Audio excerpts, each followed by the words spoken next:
بسم اللہ الرحمن الرحیم۔ السلام علیکم۔ آج آپ کے سامنے بدھ شکن کی قسط نمبر 20 حاضر ہے۔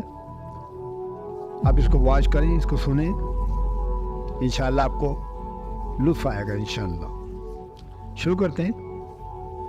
تقریباً غزنی کے تمام امراء محمود کی عیادت کو آ چکے تھے۔ خود امیر پری تگین بھی سبکتگین کے شبہات کو دور کرنے کے لیے محمود کی مزاج پرسی کو بنفس نفیس خود آیا تھا اور محمود کے سر پر ہاتھ رکھتے ہوئے بڑے والہانہ انداز میں بولا تھا، مجھے تم پر ناز فرزند کہ تم نے اپنے آباء و اجداد کی شاندار روایت کو زندہ رکھا۔ امیر پری تگین کے لہجے کی منافقت اپنے عروج کو پہنچ چکی تھی۔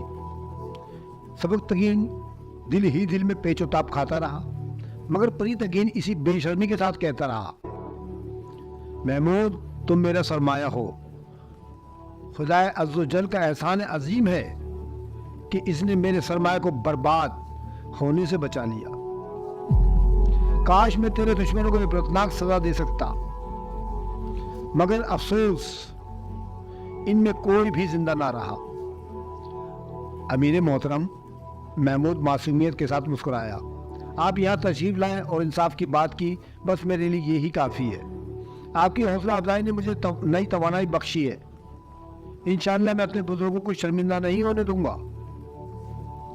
محمود کا جواب سن کر پری تگین کے دل میں تو آگ لگ گئی، مگر وہ اپنے چہرے پر ریاکارانہ مسکراہٹ سجائے ہوئے کچھ دیر تک بیٹھا رہا، پھر اٹھا اور اشرفیوں سے بھری ہوئی ایک تھیلی محمود کو دے کر اپنے محل کی طرف چلا گیا۔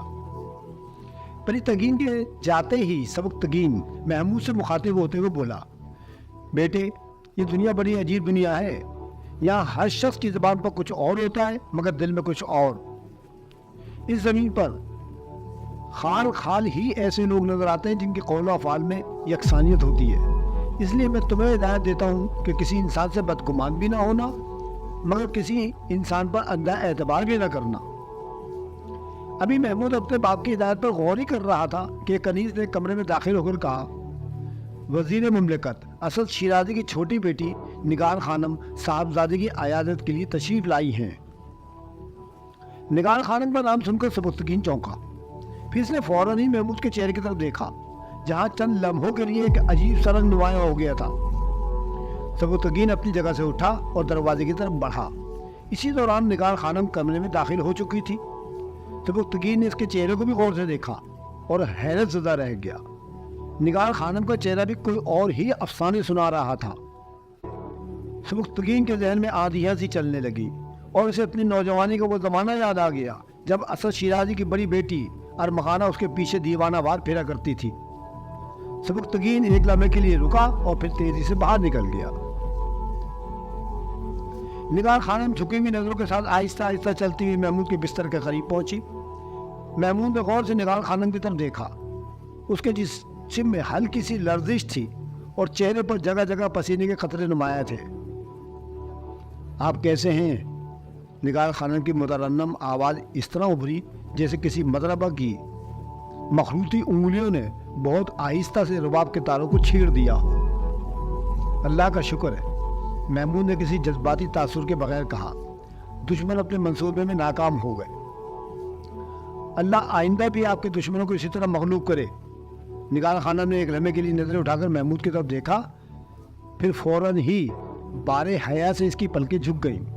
میری دعا ہے کہ آپ سب پر غالب رہیں۔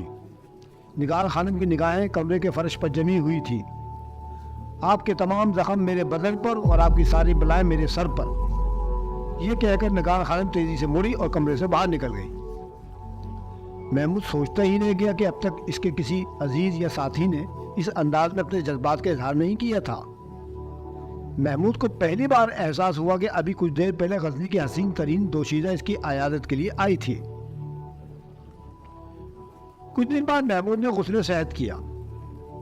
اس موقع پر سبکتگین نے غریبوں اور محتاجوں میں صدقات تقسیم کیے اور اس کے ساتھ ہی ایک خاص جشن کا اہتمام بھی کیا۔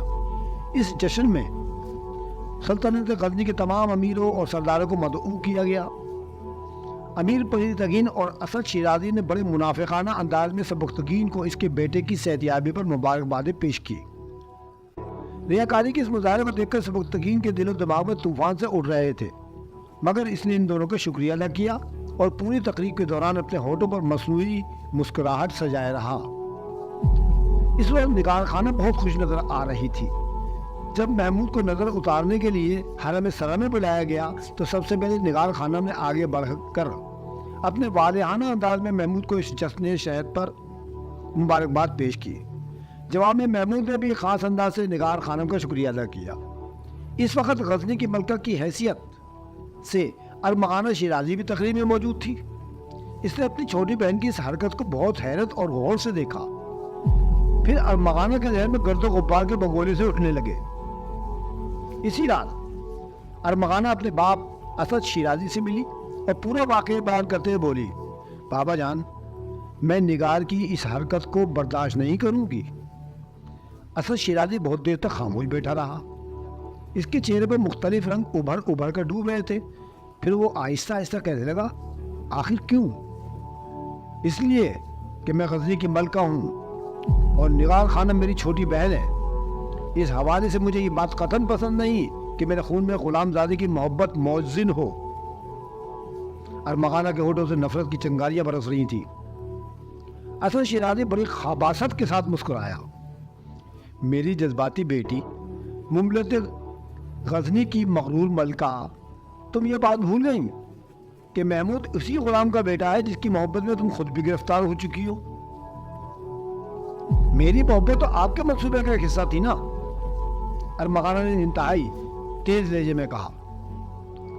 تو پھر نگار خانم کی محبت بھی میرے نئے منصوبے کا حصہ بن جائے گی۔ اسد شیرازی کی آنکھوں میں فتنے کا ایک نیا عکس ابھرنے لگا۔ میں تمہارا شکر گزار ہوں کہ تم نے بروقت مجھے اس حادثے کی خبر دے دی۔ اب میری تمام مشکلیں آسان ہو جائیں گی۔ وہ کام جو میری شاطر جاسوس نہ کر سکے، اب اس کام کو نگار خانم نہایت خوش اسلوبی کے ساتھ انجام دے گی۔ یہ کہہ کر اسد شیرازی نے ارمغانہ کے سامنے اپنے نئے منصوبے کی تفصیلات ظاہر کر دی۔